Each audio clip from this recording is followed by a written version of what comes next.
Ori Brofman and Rod Beckstrom, names you may not recognize, but they co-wrote a book 15 years ago that remains as prescient and as engaging today as it was when they first wrote it and when it first hit the bestsellers list.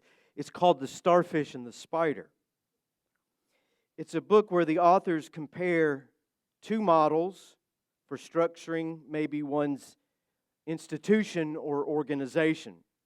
There are starfish and there are spiders. They have similar shapes, but that's where their closeness ends. For example, if you cut off a spider's head, it dies. If you cut off a starfish's leg, because it doesn't have a head, it grows a new one. And the severed leg can grow into an entirely new starfish. So similarities in shape are as close as the two species get. They are radically different. Brofman and Beckstrom show that organizations that are decentralized, that are flexible, that are regenerative and independent, that are simple, yet driven by a strong ethic, are far better equipped to survive and thrive in these transitional, chaotic times. Brofman and Beckstrom use familiar examples to show the effectiveness of starfish organizations: Alcoholics Anonymous, Toyota, Wikipedia, and others. These companies erupted rapidly, driven by simple ideas. They were massively disruptive to the status quo, and the authors say it's a starfish world, but the spiders haven't figured that out yet. There's an example in the book that I have used and cited in my own writings that's never left my imagination. And it's about what happens when a starfish becomes a spider.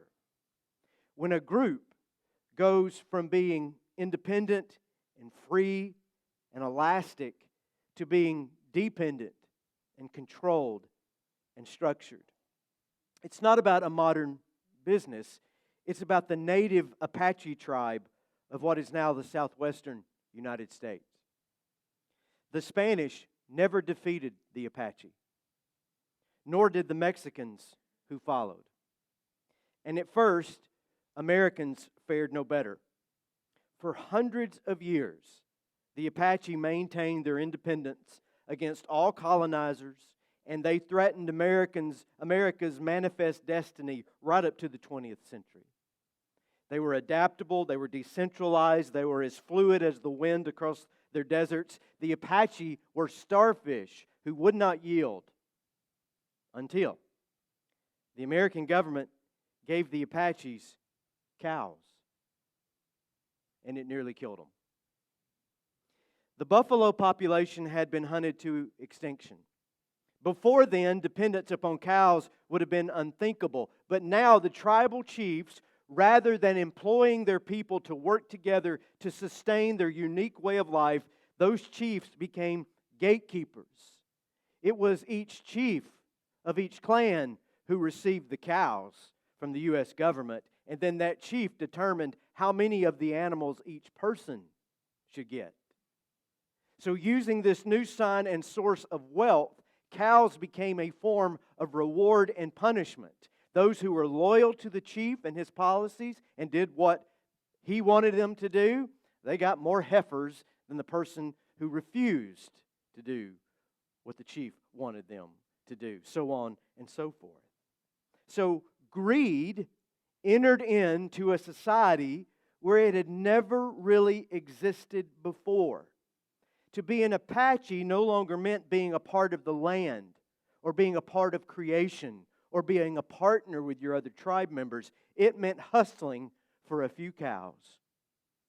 And this became the final coup de grace after so much resistance that broke Apache society. Now, this story confirms a basic truth about life, your life, my life. Be careful what you trust to bring you security, because it just might bring you enslavement. Be careful what you trust to bring you security, it just might bring enslavement. And in the end, that's far more concerning than if you are a spider or a starfish.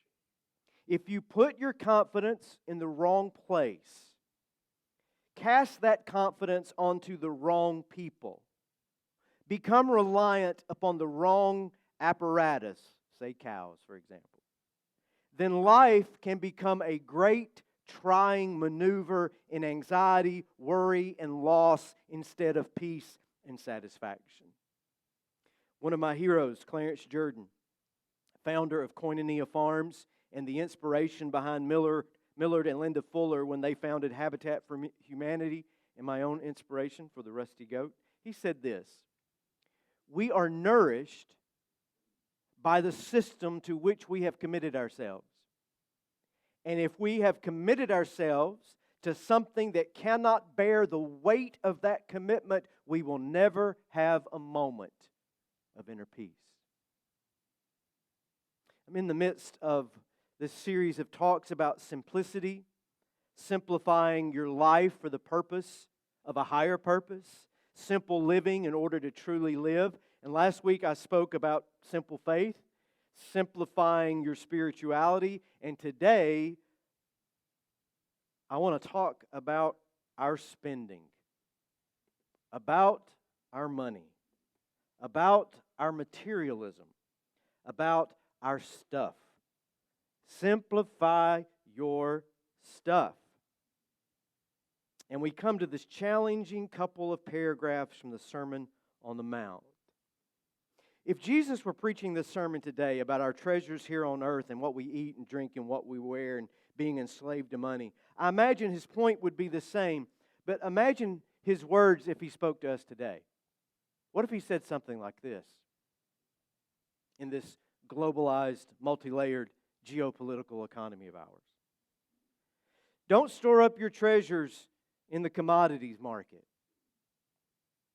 in offshore accounts, in questionable hedge funds, or in dodgy cryptocurrency startups where inflation will erode them away, where market volatility can destroy them, where people like Bernie Madoff or Sam Bankman-Fried can embezzle them, Bank of America can mismanage them, or Lehman Brothers can lose them.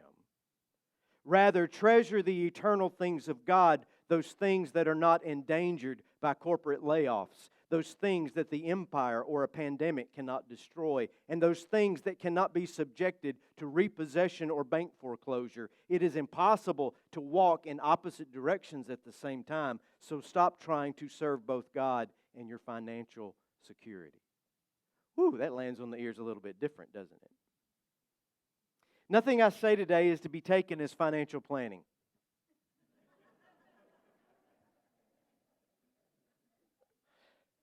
It's a litigious world, you know. Well, my preacher said. Nothing I say today is about giving up your money to hand it over to the church, or writing a check to me so that God will give it back to you 100 times over. God is not running a Ponzi scheme. And the foolishness of the prosperity gospel is nothing more than an American invention of creating a spirituality that will sanction and prop up our greedy little hearts. If someone tells you that you will be blessed if you give, they are right. Giving from a cheerful heart just expands your entire being. It is good for you. But if someone tells you to give, and to give to them in particular because it means God will bless you and that God will make a larger, more sizable deposit into your own savings account, you can be sure that that person is not selling you anything. That person is coming for your money. Now that I've got that off my chest, I will continue. Now, why would I take up this subject of possessions and materialism, money, after last week when I spoke about spirituality? It would seem that these two subjects are 1,000 miles apart and moving in opposite directions still, but not so. Materialism, particularly in North America, materialism is as real as any monotheistic religion in the world today. My friend David Gushee calls the American condition affluenza. Our materialism, our commercialism, our consumerism drive us to get the latest and the greatest with no thought for the least of these, no thought for how we might use our resources to serve others, no thought as to what it does to our souls, no thought to what it does to God's good world. I want it, I must have it, and the desire is both a rampant disease and a zealous religion. This predominant American religion has multi-million-dollar shopping malls and online shopping carts as its places of worship. Salespersons and marketing gurus serve as its clergy. Quarterly reports, stock updates, and budget projections are the daily devotional readings, and possessions is the God. We long and we pray for the advent of a Messiah who will one day come and save us and our money, bearing the banner of a 50% off sale, coupons and discounts for all, and no interest payments until next year. This is the good tidings of great joy for which we now all trust and hope. We have put our faith in economics to save us. Is it any wonder that we live in one of the most anxious times anyone can ever recall? Because this economic system cannot bear the weight of your peace of mind or your happiness. Are you hearing me? Jordan was right. You trust the systems. If you're nourished by the systems of the world, you never find a minute of peace. No peace will come to us so long as we are sustained by and nourished by the Financial Times, the Dow Jones, and the Federal Reserve. Now, money itself is not wicked. If you're raised poor, I was raised poor, and we were sometimes thought, oh, there's somebody with money. I wonder how they stole it. Because poor people can think like that. It's true. Anybody raised poor, you're raised suspicious of money. Money in itself, though, isn't wicked. It isn't bad. There's an old song by Lightning Hopkins, another old black bluesman from East Texas. Look at this here. It's a sin to be rich, but it's a doggone shame to be poor.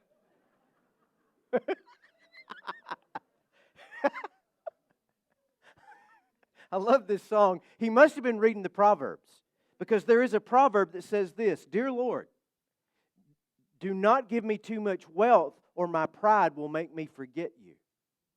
But Lord, don't give me too little, because I might steal and bring shame to your name. Lord, give me just enough. Oh, what a great prayer that is. See, money isn't evil. The Bible never says that. Rather, it says that the love of money is the root of all evil. Wealth isn't inherently harmful. It's just dangerous. Money of itself isn't obscene, but what someone does with their money can be obscene. And what one allows wealth to do with their souls can be obscene. I probably shouldn't quote Will Willimon here, but this is what made him quip, that having wealth and being a follower of Jesus is very possible, but it's also a lot like two porcupines making love. Proceed, oh so carefully. The trick, as Jesus saw it, the challenge is not to allow money to become your God. You don't need more cows if those cows make you dependent. You don't need a bigger house, that more luxurious automobile, that next possession on the list of things to obtain, if those things are going to draw you into anxiety. You don't need all of those investments and take all of that financial risk if doing so only creates sleepless nights and ulcers and heart palpitations. It is better to have less and quietly trust God than to have more and never have a quiet mind or a trusting moment. That's the simplification I'm talking about. And I think that's what Jesus is getting at. Here's a painting that I am amazed with. It's by Englishman George Frederick Watts, painted in 1885, and it visually captures Matthew 6:24 in a way that is uncanny, in a way that only art can sometimes serve us. The New Living Translation of Matthew 6:24, which I read earlier, says, "No one can serve two masters, for you will hate one and love the other. You will be devoted to one and despise the other. You cannot serve God and be enslaved to money." In the last sentence, that translation makes an excellent choice of words when it uses the word enslaved. The oldest English translations use the word serve. Serve isn't strong enough. It is doulos in the Greek, to be in bondage, to be in chains, to be subjected, to be deprived of freedom. So enslavement is the best word choice. But money, in that same verse, is not the best choice. The archaic word mammon, with a capital M, is the better translation. Now, in the Jewish mind, mammon originally referred to possessions or money that you put into trust. So here I've got this money, this inheritance. I'm going to take it to the bankers and I'm going to put it in trust. They referred to that as mammon.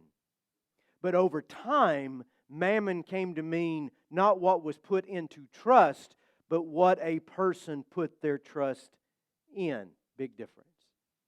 And so for the Jewish rabbis, mammon became a competing god. And so we come to Watts in the 1800s. He paints this hideous picture, this false idol, and it is perfect. This sort of demonic troll, something from the underworld, a glutton, grotesquely seated on his throne, nursing his money bags and crushing the poor souls beneath his weight. If you would serve God well, if you would follow Jesus sincerely and live a true life of freedom, you will do so without the enslavement of this ugly false god known as mammon. This is not a shame-inducing strategy by Jesus to make us feel bad about our decisions. It is simply the God's honest truth. The less you have to worry about, the more free you become.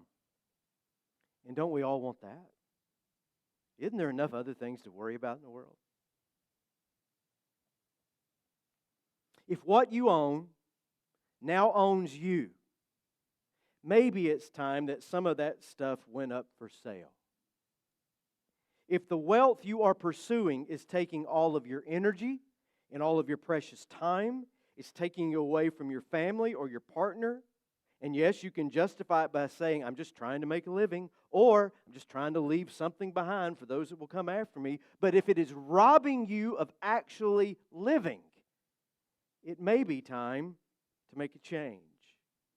If the effort to hold on to or to keep up all that you spent your lifetime accumulating is now weighing on your mind and robbing you of sleep and stealing what little energy and what few handful of years you have left, then my friend, it is time to simplify, simplify, simplify. You won, okay? You won. You got that second home. You are an investment genius. You beat the odds by sheer will or dumb luck. Congratulations! Now can you let some of it go and relax? Because I don't know if you noticed that even when you win in this world, they don't hand out medals. They just want you to keep playing. Do you remember this guy right here? His name is Chesley. Chesley Sullenberger III. Known by his friends and his family, and since 2009 simply as Sully. He was the pilot of the U.S. Airways Flight 1549, January 15, 2009, taking off from LaGuardia. Both engines of his Airbus A320 sucked in a flock of Canadian geese, and the plane was powerless over the New York skyline. He opted for a daring water landing, executed it perfectly. All 155 passengers and crew survived without a single major injury. All the survivors, including Sully himself and his co-pilot, tell a similar tale. And this is how quickly life can change. Everything was normal. And in 90 seconds, it was all in the toilet. Experts say that when an airline crashes, or when an airline crash is about to take place, there are survivors on board. Those survivors normally have about 90 seconds to escape. Those on Flight 1549 must have been paying attention to that pre-flight safety briefing that we all ignore, that we've heard a million times. Those same experts reveal that evacuation, what cripples an evacuation when a plane crashes, someone will stop, reach into the overhead bin, and try to retrieve a bag.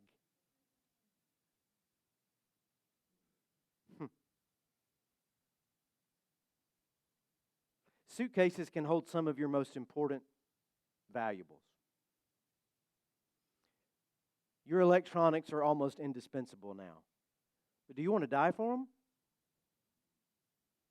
Do you? No. You get up and you run off that plane.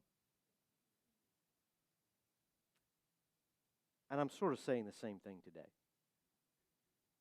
And some of you are feeling this. You are saying to yourself, I have let all my stuff, I've let my finances, I've let my dependence upon this economic system, just all of it, I've let it swamp me.